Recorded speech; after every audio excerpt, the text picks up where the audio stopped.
Como mencionei no começo dessa mensagem, tenho vivido para Deus desde que eu tinha 8 anos de idade. Deus salvou a minha alma naquela idade, me encheu do seu Espírito Santo e até me chamou para pregar o Evangelho. E com 8 anos me falou que eu seria um evangelista. Sempre soube o que eu faria, o que eu seria. Como adolescente, eu lutei contra aquilo, eu não queria fazer isso e as lágrimas de minha mãe, o choro dela realmente me mantiveram naquilo que é muito importante. Ainda me lembro daquele quartinho.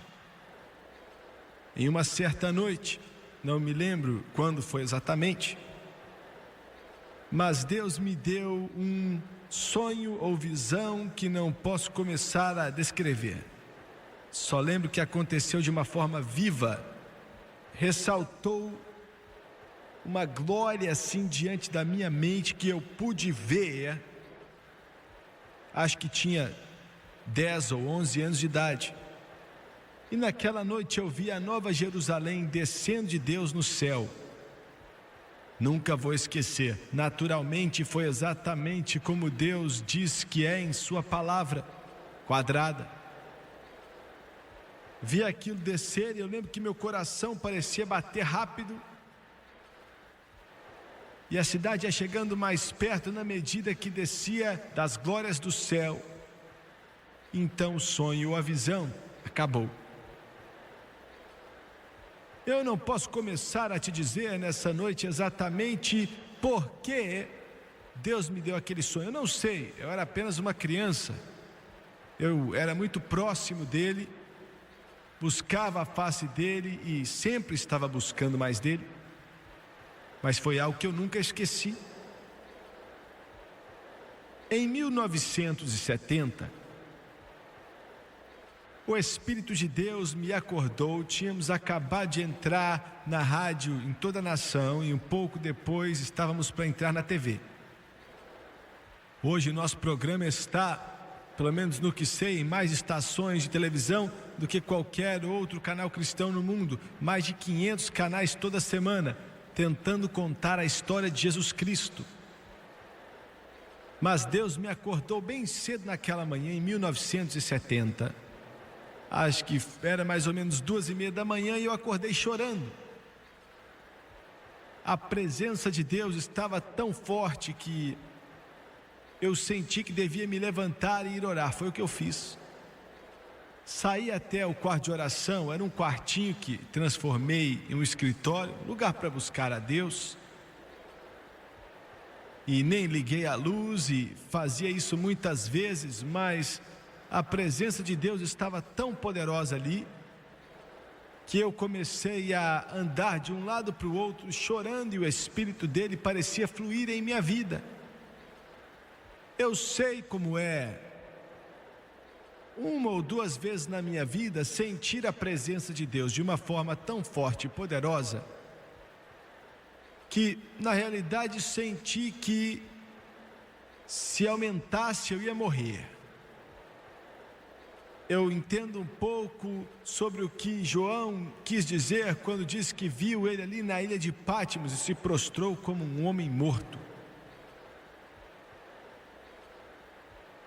Era como se mãos gigantescas apertassem meu coração e o Espírito de Deus falava comigo sobre esse ministério, me falando o que fazer. E foi um pouco antes do amanhecer que eu me prostrei e ainda me lembro do lugar. Estava de joelhos, tinha me prostrado no chão e chorando muito e parecia que o meu corpo estava se despedaçando enquanto eu buscava ele. Fiz uma pergunta. Eu perguntei a ele algo que perguntei com temor e tremor. Perguntei com um temor tão grande que nunca senti igual, pois sabia o que a palavra dizia. Eu disse: Senhor, quanto tempo vai demorar até o arrebatamento chegar? Eu sei que a palavra diz que homem nenhum sabe a hora, nem os anjos sabem quando vai ser. Quando Jesus falou aquilo, nem Jesus sabia, somente o Pai no céu sabe a data certa.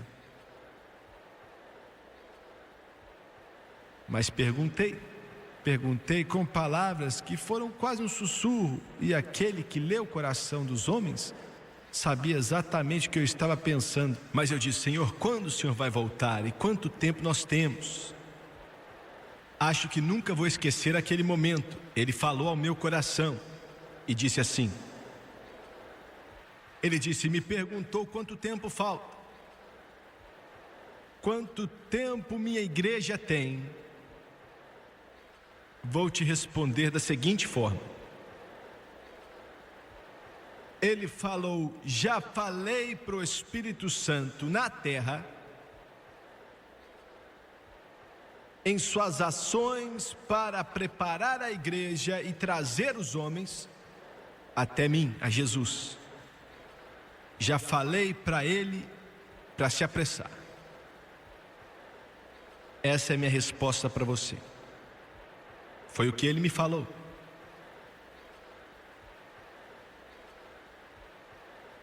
Existem grandes diferenças entre o arrebatamento e a segunda vinda. Elas não são uma vinda dividida em duas, são duas vindas separadas e distintas. Separadas aproximadamente por mais ou menos 7 anos de duração. O arrebatamento da igreja não precisa de sinal algum antes que aconteça. Pode acontecer a qualquer hora, desde a época que Jesus ressuscitou até hoje. Ainda não aconteceu, mas poderia ter acontecido. O arrebatamento pode acontecer a qualquer momento. A segunda vinda virá depois de muitos sinais. No arrebatamento, a trombeta de Deus vai soar. Na segunda vinda não haverá som algum, senão o da sua vinda, com dezenas de milhares de santos. E a palavra dezenas de milhares quer dizer incontáveis dezenas de milhares. Todo santo de Deus que já viveu, descendo com ele em cavalos brancos. No arrebatamento, Jesus Cristo não vai vir a essa terra, só vai aparecer nas nuvens para aqueles que estiverem preparados. Na segunda vinda ele vai pisar no Monte das Oliveiras. No arrebatamento o mundo não vai conhecer, saber ou vê-lo. Na segunda vinda todos os homens vão vê-lo. No arrebatamento os santos do Deus vivo vão estar com ele. Na segunda vinda voltaremos com ele.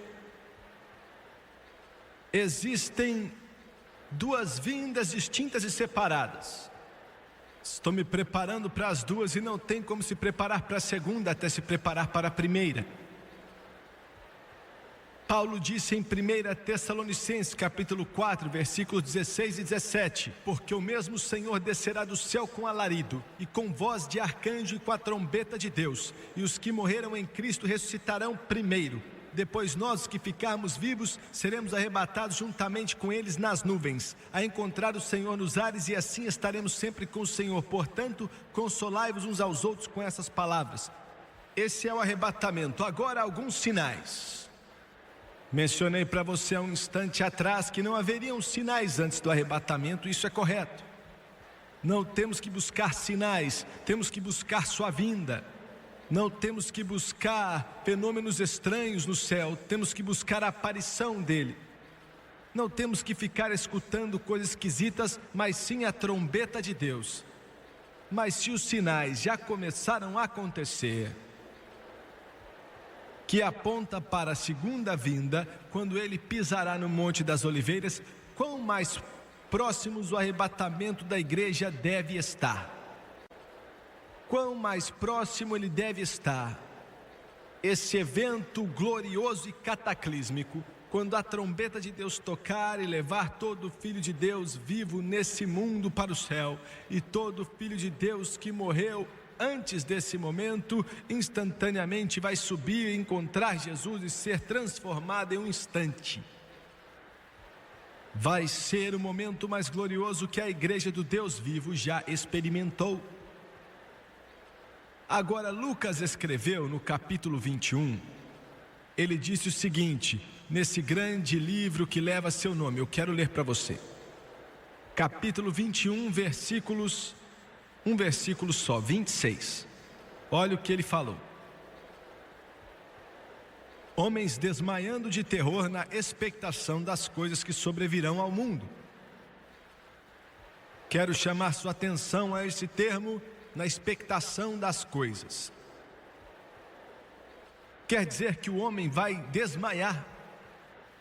O homem vai literalmente olhar para os problemas gigantescos diante da humanidade e dizer: não há esperança, não há porquê, não existem soluções para esses problemas. Na expectação das coisas. Não há um só homem vivo que tenha uma televisão em sua casa, ou que possa ler um jornal ou uma revista, que não sabe que coisas sérias estão acontecendo agora e coisas terríveis estão por vir.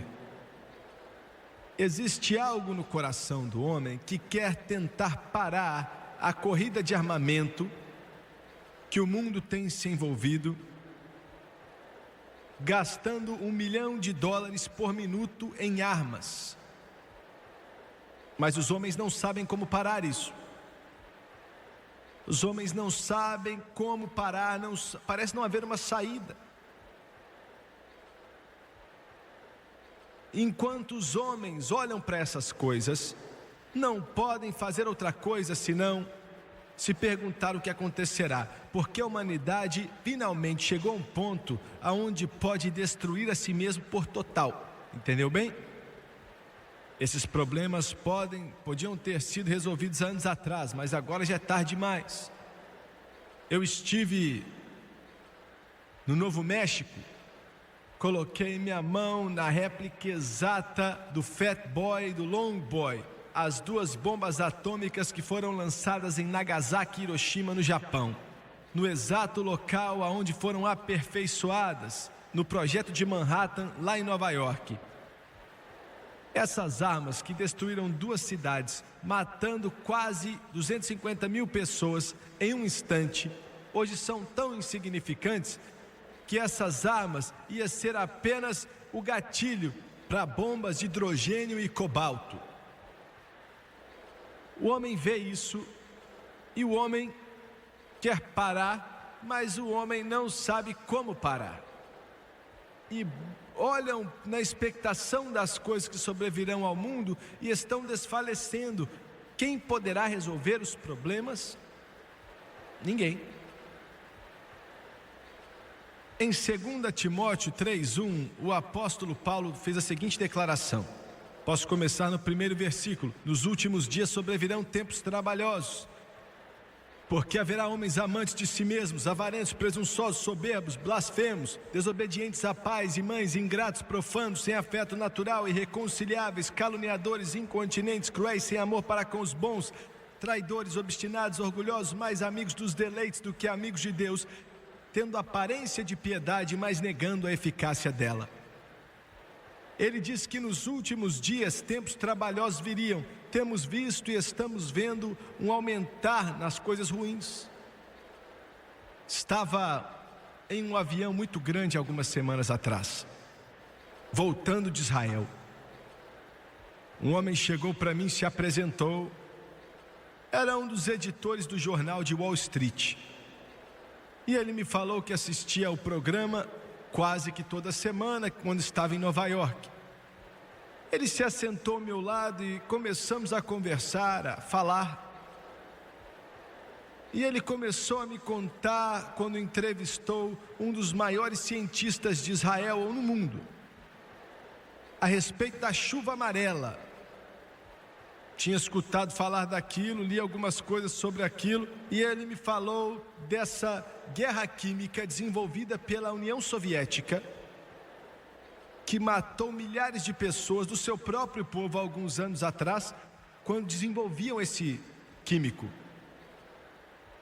Outro dia mesmo ele me enviou um pacote por tudo que foi escrito pelo jornal Wall Street nos últimos 2 anos sobre a chuva amarela. Suspeitam que a União Soviética já está usando isso no Afeganistão e na Camboja. Esse químico terrível que come os olhos da cabeça dos homens. algo tão mortal que é indescritível e é só uma de várias. E ele me falou assim: nós temos a prova que a União Soviética está usando essa arma, essa bomba, esse químico terrível, que não só vai destruir populações inteiras, mas os que conseguem sobreviver vão viver a vida deles, passando problemas para os seus filhos, pode aniquilar com o mundo inteiro. Sabemos que eles já estão usando isso. Ele disse: nós temos a prova e não conseguimos parar. Ele disse: pessoalmente já pedi a alguns homens no Departamento do Estado para colocar a prova diante da União Soviética, mas ninguém faz nada. Você pode dizer: Jimmy Swaggart, sempre houve algo ruim no mundo. Sim, mas eu quero que você me escute com muita atenção. Houveram vezes no passado, quando o homem fez atrocidades, cometeram atrocidades tão drásticas que eram indescritíveis. Eu posso dar detalhes delas, mas isso não é necessário. Vocês que leram seus livros de história, a desumanidade do homem para com o homem não é uma lenda. Mas aqui está a diferença entre aquela época e agora. O homem, hoje, tem mais luz do Evangelho que a humanidade já experimentou antes em toda a história da humanidade. E quando o homem pecava e não tinha uma luz, é uma coisa.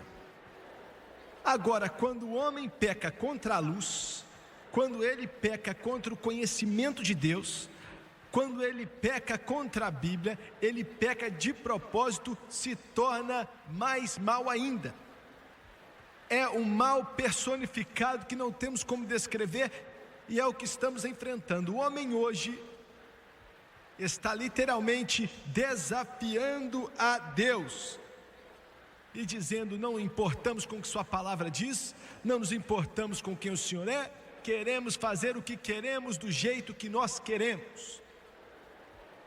Como pregador do Evangelho pela televisão, tenho enfrentado isso mais do que achei que fosse possível da mídia. Fazem tudo o que eles podem para zombar e difamar a palavra do Todo-Poderoso. Por quê? Por quê? Porque na realidade eles estão dizendo: nós não queremos Deus. O mal está aumentando. Outro sinal que veio sobre esse mundo, que tocou o mundo inteiro como nenhuma outra coisa já tocou, é o seguinte: é o oposto total daquilo que eu estou falando. É o antônimo daquilo que eu estou falando, que é o derramar do Espírito Santo sobre a igreja do Deus vivo nestes últimos anos aí. Esse tem sido um dos maiores sinais que o arrebatamento está para acontecer. Deus está preparando seu povo, Deus está preparando sua igreja, e esse grande derramar do Espírito Santo está acontecendo não somente em mais pentecostais do que em qualquer outra época, mas em católicos, batistas, metodistas, presbiterianos, episcopais, em quem quiser beber de graça da água da vida.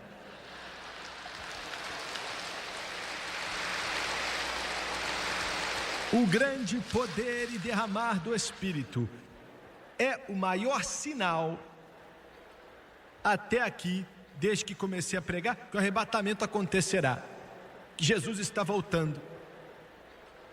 Outro sinal que é como o sol brilhando meio-dia, é o último que mencionarei nessa noite, é o sinal da pequena nação de Israel. Quero que você pense nisso. Israel é o relógio de Deus. Israel é o país que Deus disse que faria certas coisas com eles. Estão distantes de Deus hoje, mas Deus, em seu grandioso poder, está trazendo eles a um lugar aonde Ele vai fazê-los voltar para Ele. Há pouco tempo atrás, fomos convidados pela nação de Israel para o Líbano. para ver, levamos o pessoal que trabalha na nossa televisão para olhar para aquilo que está acontecendo agora. É claro que quando você assistir isso na televisão, eu não sei o que terá acontecido lá. Eu estive no monte, junto com israelitas, olhando para a cidade de Beirute. Entrevistamos o porta-voz israelita do exército israelita. Arma para tudo que é lado, ao nosso lado, tanques de guerra também. O exército israelita que enfrentou o arsenal russo e destruiu pedaço por pedaço, sem quase nenhuma casualidade do lado deles em relação ao número de casualidades envolvidas na guerra, derrubando 87 aviões do inimigo sem a perca de um só avião israelita. E tinha destruído o poderoso T-72 tanque soviético, que o Pentágono falou que era o melhor do mundo, até maior do que o MX, feito pelos Estados Unidos. Encararam ele com um tanque construído em Israel e explodiu cada um deles. Passamos por vários caminhões trazendo de volta tanques russos que estavam queimados, derrubaram uns 500 T-54 e T-72. Entrevistei vários soldados sujos, cansados, sofridos, diante dos sírios e diante da organização palestina. E claro que o coração da gente parte pelos cidadãos de Beirute, pelas vítimas inocentes que sofrem os problemas terríveis dessa matança. E eu estive ali, o chão tremendo e o barulho de canhões, enquanto a Força Armada Palestina estava atirando e Israel respondendo fogo. Olhei para a fumaça azul que estava caindo sobre a cidade de Beirute. E me perguntei, e até perguntei ao embaixador que estava conosco, que o governo israelita colocou para nos acompanhar: você sabe o que isso quer dizer? Você sabe o que isso quer dizer? Ele abaixou a cabeça e disse: não sei. Só sei que estamos lutando para sobreviver. No capítulo 11 do livro de Zacarias, começando no primeiro versículo, diz, e vou parafrasear: ai de vós, Líbano. E começa a falar dos problemas desse pequeno país. E um pouco depois, naquele mesmo capítulo, fala a respeito de Israel aceitando o pastor maligno que será o anticristo, pensando que ele é o Messias. Não estou falando para você que esse conflito acontecendo nessa noite no Líbano é o que foi profetizado por Zacarias há muito tempo atrás, mas estou dizendo que pode muito bem ser. E todo filho de Deus nessa nação e no mundo que sabe qualquer coisa sobre sua Bíblia e de Jesus Cristo deve saber, observando e vendo o que acontece em Israel, que é um sinal que Jesus está voltando, e é um sinal que o Messias não está distante. Quão mais rápido deve estar a vinda do arrebatamento. E queria dizer o seguinte: nós aprendemos e estamos aprendendo hoje que todos em toda igreja que se diz cristão vai subir no arrebatamento quando a trombeta de Deus tocar. Eu não creio nisso. A mensagem que estou tentando pregar para você nessa noite é uma que creio que Deus me deu. Eu não creio que todo o cristão, pelo menos os que dizem ser cristãos, irão subir no arrebatamento. Ouvi um pregador dizer outro dia, estava conversando com ele, eu disse que ouvi ele falar, mas estava conversando com ele, ele é um homem de Deus, amo ele, mais velho do que eu. E eu disse: meu irmão, você quer me dizer que mesmo que um cristão esteja em uma condição fria e morna, e você está me dizendo ainda mais que eles podem estar em uma boate ou em uma discoteca ou onde for, ou até cometendo adultério, o que quiser, que quando a trombeta de Deus tocar, eles vão subir. Ele olhou para mim e falou: sim, irmão Suega, é o que eu ensino e creio. Eu não creio nisso. Eu não creio que vai ser assim.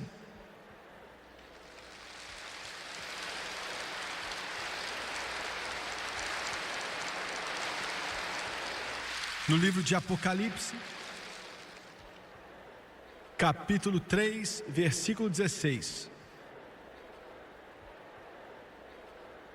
Vamos começar no versículo 13.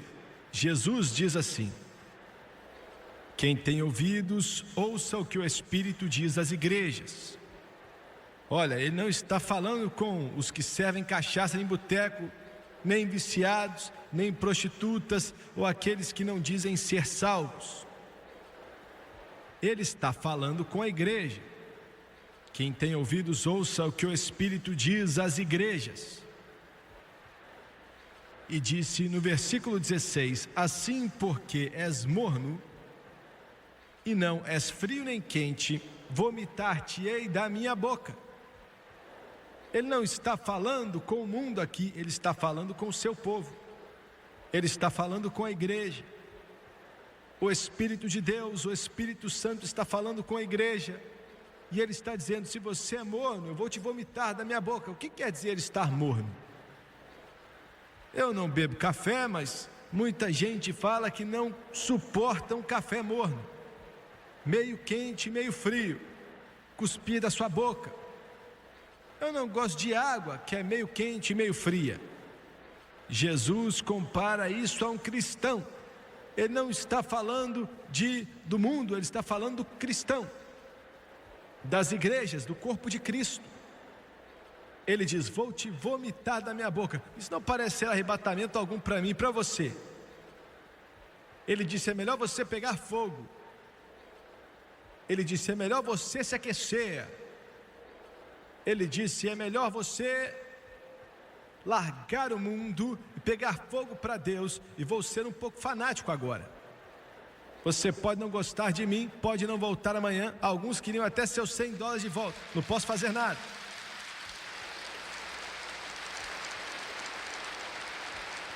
É melhor você chegar tão perto de Jesus Cristo que toda vez que você respira é como se fosse um louvor, que sua vida é na presença dele. Você pode dizer: ah, mas você é ministro do Evangelho, aí é fácil. Mas eu sou um trabalhador, eu dirijo o caminhão, eu sou advogado, engenheiro, professor, homem de negócios, eu tenho que trabalhar com o mundo. Você tem que estar mais perto de Deus ainda. No seu trabalho, onde quer que você esteja, eles têm que olhar para você como se estivesse louco.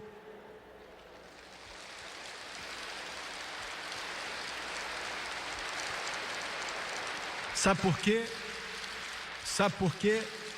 Eles têm que olhar para você como se você de alguma forma fosse diferente deles. E vou te falar por quê. É porque quando você tem um problema, você bate o martelo na mão, as coisas não dão certo, você não começa a xingar. Você diz: aleluia, obrigado Jesus, glória a Deus, eu te louvo, Senhor.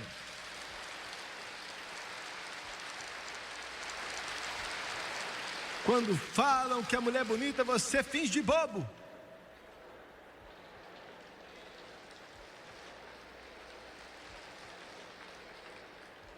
Quando falam, como é que é o nome da bebida?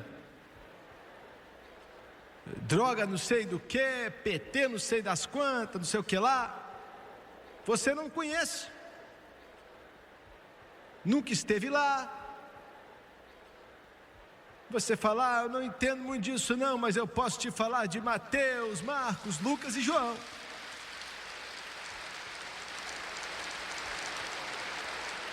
Estou falando de pegar fogo para Deus. Não estou falando de ser um malucão, mas estou falando da presença de Deus habitando em você, amando Jesus de todo o coração. Domingo à noite você está na igreja, domingo de manhã você está na igreja, quarta à noite você está na igreja. Você ama a palavra, ama buscar sua face, ama sua comunhão, ama estar com Ele. Você louva Ele em casa, você ama a presença dEle.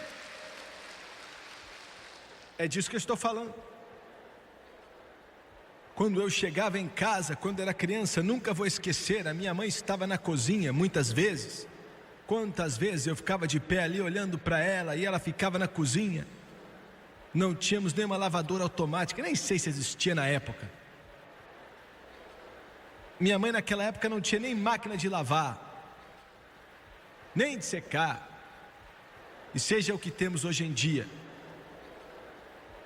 Ela lavava a nossa roupa em uma tábua na pia e fazia assim, ó.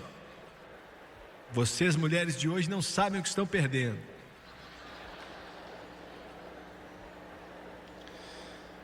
Mas ela estava na pia da cozinha e eu ia até a porta. Quantas vezes eu fiz isso, hein? E a minha mãe cantava muito bem, então ela começava a cantar alto. Ela não sabia que eu estava olhando ou que eu estava vigiando, mas ela cantava e chorava, não de tristeza, mas de alegria. E ela cantava: que comunhão, que alegria divina, eu estou nos braços do Pai. Eu não conseguia provar, eu era só um adolescente de pé na porta, mas eu sabia que dava para ouvir o coral angelical cantando com ela, e a orquestra angelical tocando com ela, enquanto ela cantava, e o poder de Deus era tão forte que meu cabelo arrepiava todo. Deixa eu te falar um negócio, me escuta aqui. Não estou pregando para o mundo, não estou pregando para os Estados Unidos, não estou pregando para as pessoas que não estão salvas, mas para o cristão. Temos que voltar a isso, ao invés de ficar ali assistindo novela, assistindo seriado e assistindo tudo que é coisa ruim na televisão.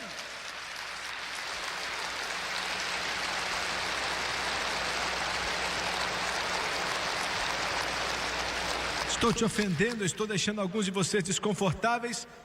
Alguns de vocês agora estão dizendo: eu sabia que ele ia começar a falar disso. Desculpa. Está morno. Está morno. Está morno. Faz quanto tempo desde que você esteve no coral e de repente você não aguentava mais cantar, as lágrimas estavam descendo no seu rosto e a presença de Deus enchia o seu coração, e você levantava as mãos e começava a louvá-lo, e a presença de Deus vinha sobre a igreja. Ah, mas Jimmy Swaggart, nosso coral não faz isso. Se fizéssemos isso, me jogariam para fora. É isso que eles têm que fazer. Feel the pulse, feel the star. Music sparks are beating hearts. Magical from the start. Magic in the air we fly. You and I touch the sky. Hearts entwined, no need to try. Together you and I. Music fades, but the feeling stays. The night to remember in 1,000 ways. With you by my side, there's nothing to face. Lost in this magic, forever in a daze.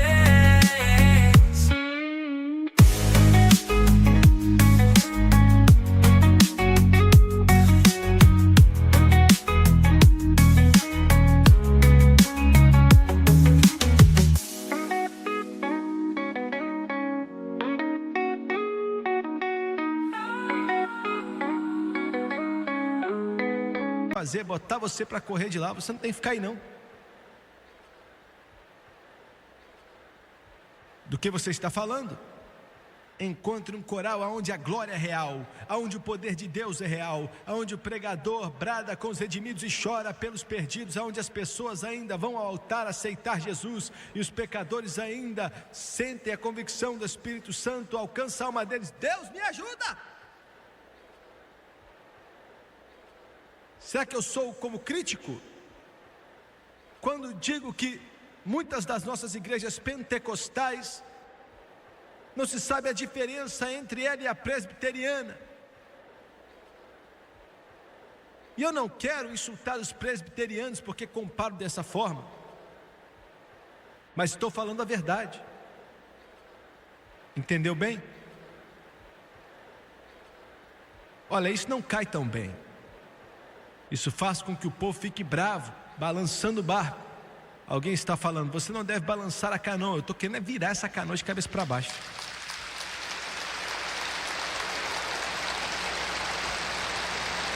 Eu amo a igreja, mas preciso de um avivamento do Espírito Santo. Muito bem, em 2 Coríntios, o apóstolo Paulo disse algo. 2 Coríntios é depois de 1 Coríntios na sua Bíblia. Capítulo 6, versículo 17. Paulo escreveu essas palavras, muitos cristãos queriam que não estivesse aí. 6:17. Vamos começar no versículo 14, não vai fazer mal. Não vos prendais a um jugo desigual com os infiéis, porque que sociedade tem a justiça com a injustiça, que comunhão tem a luz com as trevas? E que concórdia há entre Cristo e Belial, ou que parte tem o fiel com o infiel? E que consenso tem o templo de Deus com os ídolos, porque vós sois o templo do Deus vivente, como Deus disse, neles habitarei, entre eles andarei, eu serei o seu Deus e eles serão o meu povo. Por isso sai do meio deles e apartai-vos, diz o Senhor, e não toqueis nada imundo, e eu vos receberei. Em outras palavras, se você não fizer isso, não vou te receber. E quando ele usa esse termo, sai do meio deles, no grego quer dizer desenhar uma linha. Desenhar uma linha. E então chegue o mais distante possível dessa linha. É o que quer dizer.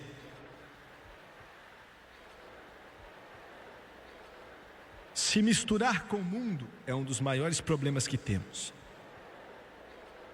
É algo que o Espírito Santo sempre coloca em meu coração para alertar a igreja. Pessoalmente, eu não estou interessado no que você faz. Se todos os cristãos forem assistir tudo que é filme que Hollywood lança, eu não estou nem aí. Eu te amo, vou continuar te amando independente do que você faça. Mas como ministro do Evangelho, tenho bom senso bastante para saber que toda a sujeira, a obscenidade, a vulgaridade que sai nesses mundos é cada vez mais podre, cada vez mais suja e mais obscena do que em qualquer outra época. E como filho de Deus, você não tem que ir nadar no meio do lixo. Fica longe disso. Fica longe desse negócio.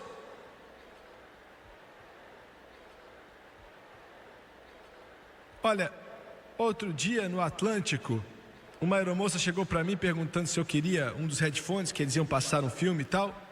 E eu falei, não, estou indo dormir. E uma das pessoas com a gente começou a assistir, e olha, eles estavam fazendo propaganda que era um dos melhores filmes. Um dos mais limpos. Os atores e as atrizes ali eram tão velhos que precisavam de muletas. E pensei, não tem como eles colocar muita impureza aí. Deus nos ajude. Eu preciso continuar? Mas de alguma forma eles conseguiram. A linguagem era tão suja, me falaram, algo tão podre. E é o melhor que eles têm. O melhor que eles têm. Filho de Deus, o diabo vai fazer tudo o que ele pode para te falar que estamos vivendo em uma era iluminada, que você pode beber socialmente, contanto que você não fique embriagado. Você pode ir para os filmes, contanto que você escolha os menos ruins. Feche os seus olhos para aquilo que é ruim. Não tem problema, você pode fazer esse tipo de coisa, mas escuta aqui, você é um filho de Deus. Você é um exemplo de justiça em meio a uma geração suja e imunda. Você não vive pelo legalismo. Eu não aguento legalismo. Mas você tem que ser um exemplo de santidade e justiça, caminhando puro diante desse mundo, levando o nome do Senhor Jesus Cristo. É por isso que ele falou, sai do meio deles e sede separados, diz o Senhor dos Exércitos. Sai do meio. Sai do meio. Quando eu prego isso, eu sei como eu sou. Alguém falou assim, não vem falar esse negócio que estava aí há 30 anos atrás. Não, já estamos evoluídos. Agora estamos na rocha. Na rocha não, está no meio da lama. Mas vou te falar, não tem como segurar em Deus com uma mão e no mundo com a outra mão. O mundo é seu inimigo. Desenhe uma linha e se afaste muito dessa linha, meu amigo. pois Jesus está voltando. E quando você ver essas coisas acontecendo por aí ao seu redor, saiba que o fim está próximo, a trombeta está para tocar, se prepare. Em 2 Timóteo 3,5, já mencionei para você um instante atrás, e não vou ler tudo de novo. Paulo, as últimas palavras que ele escreveu, 2 Timóteo 3:5. Ele começou a falar como nos últimos dias tempos trabalhosos viriam, e no 5º versículo ele diz: tendo aparência de piedade, mas negando a eficácia dela, destes afasta-te. Aparência de piedade, afasta-te disso. Vou dizer algumas coisas aqui. Eu te amo você pela televisão, amo a todos vocês, e porque eu te amo, vou te falar a verdade. Você pode não gostar e ficar chateado, mas vou falar assim mesmo. Aonde você vai à igreja é a coisa mais importante na sua vida, fora a sua casa. Escutou o que eu falei? Eu não disse qual foi o valor do prédio com milhões de dólares, ou se a arquitetura dele ele é feito com uma arquitetura tão linda. E não estou falando mal também de quem tem uma boa arquitetura, ou prédios caros, não. Mas aonde você vai à igreja, fora a sua casa, é o lugar mais importante da sua vida. Como é que eu vou falar isso agora, Deus, sem deixar meio mundo bravo comigo? A maioria das igrejas, e creio que existem mais igrejas boas hoje do que ruins, mas hoje também tem mais ruins do que qualquer outra época, aonde o Espírito de Deus não está, eles têm uma aparência de piedade. Eles têm o nome certo, eles têm a Bíblia, têm as palavras corretas, têm as coisas certas a falar, mas negam o poder dele. Eu quero te falar que o poder da igreja é o Espírito Santo. O poder da igreja não é um bando de atividade, não são times de futebol, não é negócio de bingo, não é associação de aconselhamento. O poder da igreja é o Espírito Santo. O poder do coral é o Espírito Santo. O poder do pregador é o Espírito Santo. O poder dos músicos é o Espírito Santo.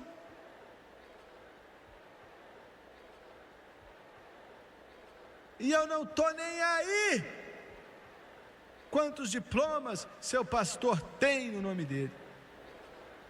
Não importa quantos seminários ele já foi. Não importa quantos políticos ele conhece. Se você está indo para uma igreja onde as pessoas não descem até o altar aceitando Jesus e são salvas, alguns estão indo para a igreja a vida inteira e você nunca ouviu seu pastor dizer essas palavras. Come to mend. In the silence we transcend. Every story etched in stars leads us back to where we are. Whispers, shadows, truths unknown. In this night we're not alone. Every heartbeat, every sigh tells a tale beneath the sky. Stars and shadows blend as one. Moonlight guides the light is done. Hearts entwined and shadows cast in this moment ever lost. Oh, darkness falls and morning breaks. The connection that the starlight makes will guide us on wherever we roam. Forever carried, never alone. Em toda a sua vida, você escuta um pregador dar relatório de livro de trás de púlpito. Ele prega o que sai na revista ao invés do que está na Bíblia. Damos risada e seria engraçado se não fosse trágico.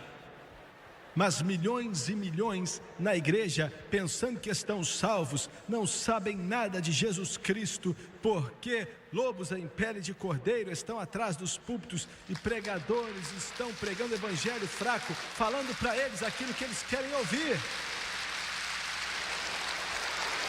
Eu não gosto de pregar isso. ou de dizer essas coisas. Eu não gosto de ter que me levantar, subir em um púlpito e ser um tipo de estraga-prazer. Eu não gosto disso. Mas eu tenho que fazer isso. Quantas pessoas eu cumprimento? Quantas pessoas eu encontro? Quantas pessoas você encontra que vão para uma igreja, são membros de igrejas que nunca perdem culto algum? E depois de 5 minutos de conversa, você sabe que nunca encontraram Jesus. Nunca foram salvos. Católicos, você pode confessar até a orelha do padre ficar muda de tanto ouvir. Você pode rezar para tudo que é santo, e não estou falando isso sarcasticamente porque eu te amo, mas não vai salvar sua alma. Você pode ser fiel à Igreja Católica e nunca perder uma só missa, e não vai salvar sua alma. Você pode beijar o pezão do Papa e não vai salvar sua alma.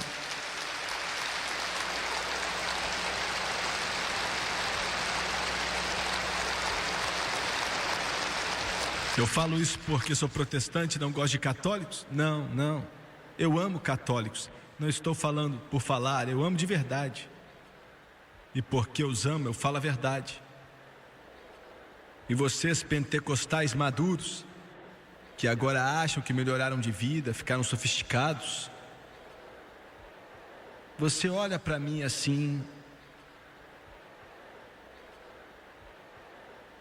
bebendo seu coquetel com o seu sei lá o quê,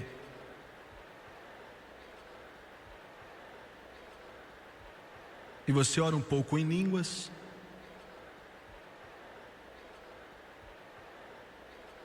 e sente que está satisfeito.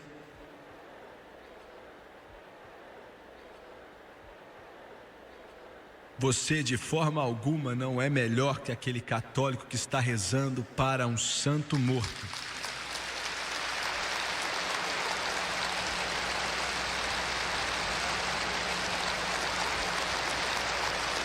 Isso é meio pesado, não é? Se você não entende o que estou falando, eu vou tentar explicar. Não importa qual é a igreja, pentecostal, presbiteriana, independente, o que for. Jesus é a resposta. Jesus, Jesus, Jesus.